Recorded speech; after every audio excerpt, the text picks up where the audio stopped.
Being somebody that has been a part of a lot of legendary shit, does that ever get old? It only gets old. Well, no, being a part of legendary stuff doesn't get old. Okay. I think it kind of goes back to what we were just talking about. Yeah. I think it's the lack of like nobody pats you on the back in this business. You might get some more money. Yeah. Which has to be what it is, right? That has to be your thank you. Yeah. In a lot of ways, but like. You don't get like I tell people all the time, like first of all, I'm really, really good at what I do. That's right. Damn near great. Come on. You know what I'm saying? Like I'm really, really, really good at what I do. But I've also been this way since I was a kid. So when you set the bar kind of high, people come to expect it. Yeah. You know what I'm saying? Ooh. So it's like, and I was just talking about this the other day. I was doing something on Fanbase with my man Isaac over there. Yeah. And we was having a call about like setting the bar low, because when you set the bar low, people are like, when you do the minimum, everybody's like, wow, that's amazing. You know what I'm saying?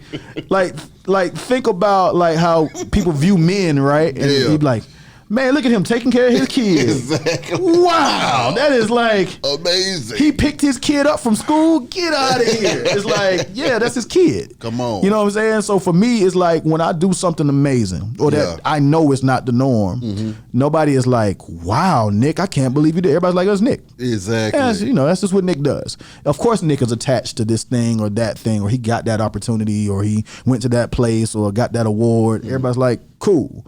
And I watch some of my peers who have been kind of fumbling through and fucking up. When they do half of what I did, everybody's like, yo, did you see that? I'd be like, so that's the part that gets old. You know what I'm saying? Of like, I deal with that. Yeah, right. Okay, Nick, being somebody that was there with Jeezy from the jump, how did y'all link up, and what was it like being a part of that movement? And then talk about that Atlanta at that time. So, all right, so when I first got in the music business, I was interning, right? One of the stops that I made was at DTP. My man Goose, shouts out to him. He gave me an opportunity over at Disturbing the Peace, which, first of all, shouts out to Shaka. You know what I'm saying? My prayers is up. You know, it's my man Shaka. Get well soon, Shaka. But DTP is probably...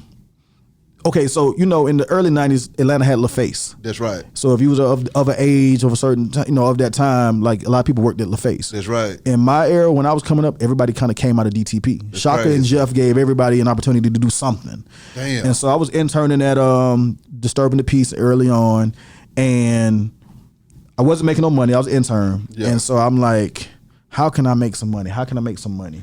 So I came up with this story. I tell my man Goose, I said, yo, y'all got me running around Atlanta breaking records and, dropping off Bobby V records and stuff at the time. I said, I can go to cities around Atlanta and get it going in there. I said, will y'all pay me if I do that? They like, yeah, because we don't want to go to Columbus and Macon and Augusta and all this stuff around. I was like, bet. So I was like, yeah, I do that all the time. They like, for real? So that's how I got my first check. My first check in the music business really came from me telling a lie and them going for it. And I was like, bet.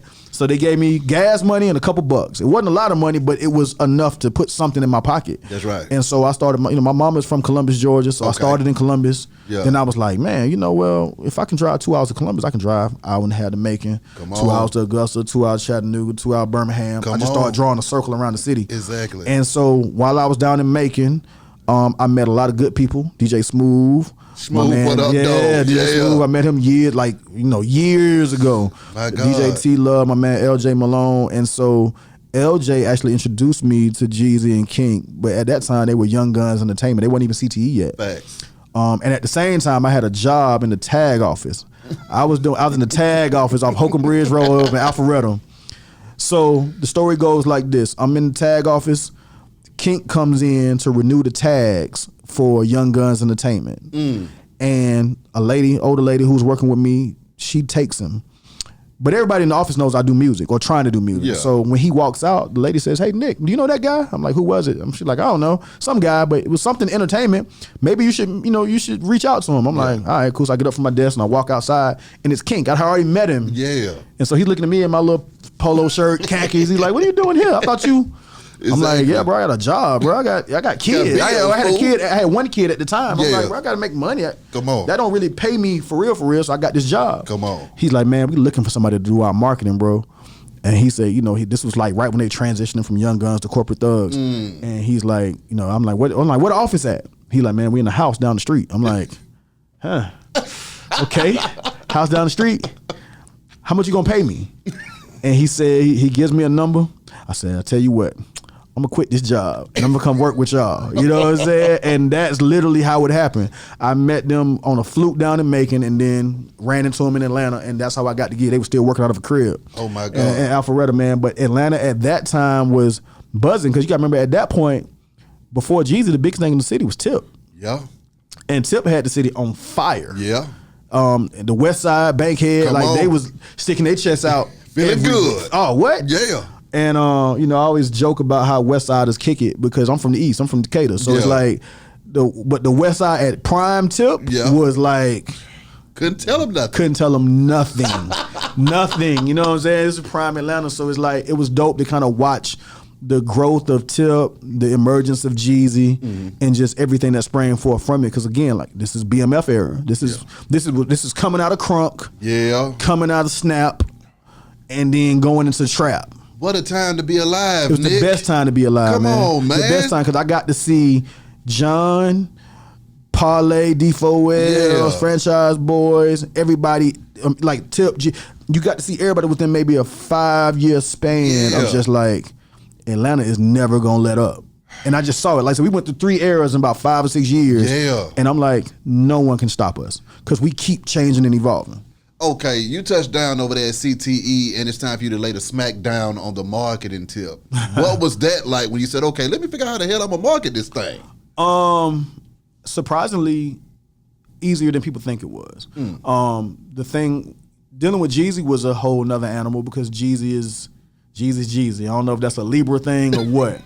But the cool thing about Shawty is that he knows what he is, who he is, and what he wants to be. Yeah. So it presented some challenges early on. I think there were a lot of opportunities that I brought, Kink brought, Coach K. This is this early Coach K as well. Yeah. They were bringing opportunities to the table for him, and he was turning them down. And we were like, why? Like, like, bro, like, that's a big check. That's a big opportunity. He's like, man, that ain't, and in my mind, as he's doing these things, you remember the Dave Chappelle skit of like keeping it real go, when keeping it real go wrong? That's what I'm thinking. I'm like, this dude being so real that we're missing opportunities. But the cool thing about him was that he was like, no, this doesn't serve my core audience and who I am. And and he used to remind us daily, I'm the one that got to stand next to this. Nick, if this doesn't work, you get to go off and do something else and be, And I'm looking like a clown out here. And I'm looking crazy. Yeah. And it changed the way I viewed everything from that day forward when I got with artists, because when I would suggest something and they turned it down, I didn't take it personal. Yeah. They were right. If I tell Beehive, hey, bro, to be dope, you should be the host of some crazy reality show, and then it don't work, I'm like, all right, cool. So now I'm over here, and I'm working with him now, and you stuck being the reality show guy. And it's like, and where Nick go? And it's the biggest flop of my life. And you look crazy, because you're the face of it. You know what I'm saying? And so Jeezy was the one who taught me that. So, and then Coach K was the one who was like, we gonna go big. Like, Coach always had a vision. Yeah. He was like, nah, this is how we're going to attack this. So all I had to do was execute. You know what I'm saying? So when, Coach K comes up with Snowman, I'm like, all right, cool. This is how we gonna tear the streets up. This is how we gonna move. This is the places we gonna go. We already there anyway, talking to the DJs. We already at the club. So let's smash these clubs. So then it became just, all right, we're gonna just beat Jeezy, making sure Jeezy saw it when he pull up, right? So me and the street team, all right, where Jeezy going tonight? He going to Strokers? Bet. We're going to go kill Brockett Road. Oh, he going to Magic? All right, cool. We're going to tear the street up. All right. But when you are left with that Snowman poster, my man just told me, he's like, yo, that's top 5 hip hop promo, you know what I'm saying, promos ever. But you remember that Snowman was kind of like the bat signal. Yeah. You know what I'm saying? You started driving down Northside Drive. You started driving down Peachtree Street back in the day, going to Visions.